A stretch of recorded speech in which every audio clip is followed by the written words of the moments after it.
ज्येष्ठ व्यंगचित्रकार श्रीद फडणीस यांचं 100वीत पदार्पण झालं आणि या निमित्तानं पुण्यामध्ये त्यांचा सत्कार करण्यात आला। या कार्यक्रमामध्ये मनसे अध्यक्ष राज ठाकरे आणि कोथरूडचे आमदार चंद्रकांत दादा पाटील उपस्थित होते। आपल्या भाषणामध्ये एका मांजरीची कथा सांगत राज ठाकरेंनी जातीयवादावर परखड टीका केली आहे। तसंच व्यंगचित्रकार फडणीस 100व्या वर्षी देखील वाकले नाहीयेत, आपलं सरकार मात्र 64व्या वर्षीच वाकलंय, त्यामुळे बाहेरचे लोक जास्त घेऊ नका असं राज ठाकरे म्हणाले। तसंच उपमुख्यमंत्री देवेंद्र फडणवीसांना राज ठाकरेंनी मिश्किल टोलाही लगावला।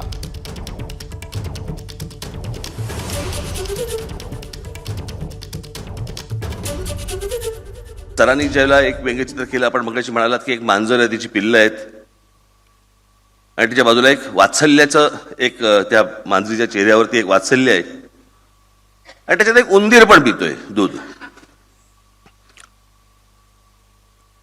मी आज जर समजा मी ते व्यंगचित्र करायला घेतलं तर मी दाखवीन मांजर तिथेच आहे,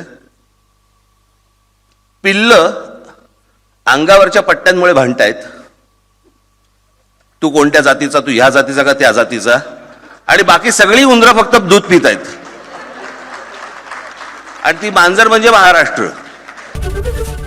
एबीपी माझा, उघडा डोळे बघा नीट।